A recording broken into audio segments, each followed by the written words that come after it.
So welcome back guys to another video, and hope isn't completely lost just yet in regards to PlayStation 4 Mods. P. Hines actually came out today on Twitter and I answered a few questions and actually stated a couple of things that I do want to bring to you guys in this video. You know, I have stated in previous videos that whenever any information or anything comes out in regards to the PlayStation 4 mod situation, I will bring you guys the info in the form of a video and update you guys as much as I can. Now, additionally to this, before we do get into that information, I do want to mention Sony and PlayStation as a whole. You know, a company that is supposedly for the gamers, yet the situation between Sony and Bethesda, with Sony not approving PlayStation 4 mod support, or at least the PlayStation 4 mod support that Bethesda had in mind, is really anti-gamer. It's completely against what they sort of stood for in regards to the PlayStation.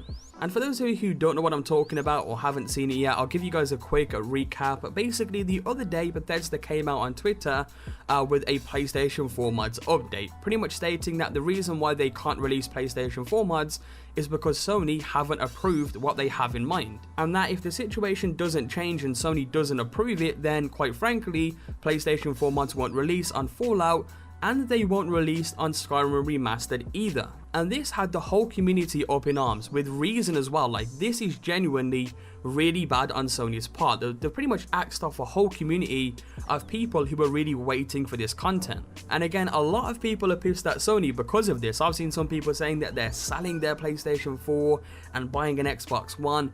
And not only that, like, Fallout aside here, this is going to be real bad for the Skyrim Remastered. Like, it is going to impact the sales of Skyrim Remastered dramatically if they don't release console mods on PlayStation 4 and they do release them on the Xbox One. More people are going to be inclined to purchase it on the Xbox One because it has all of that additional content that console mods bring, and console mods brings a hell of a lot of content to the game itself. So they're sort of biting their own hand here a little bit. You know, it's going to impact sales a lot, which is bad for Bethesda, but it's also bad for Sony as well.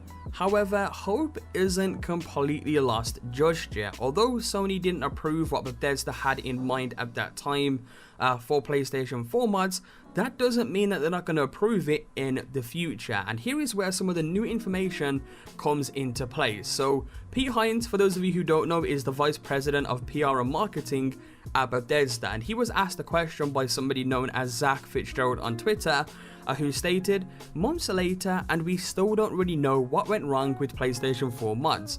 We were kept in the dark, now it's a good time to tell us." He then followed up with, "The vague post wasn't clear enough. I think all the Fallout fans on the PlayStation 4 would love a full rundown of what's going on with mods in general." So he's asked a very decent question there, rightfully so as well. A lot of people are sort of wanting to know more about the situation and exactly what went wrong and what's happening. But Pete Hines responded to this, "We can't get into specifics.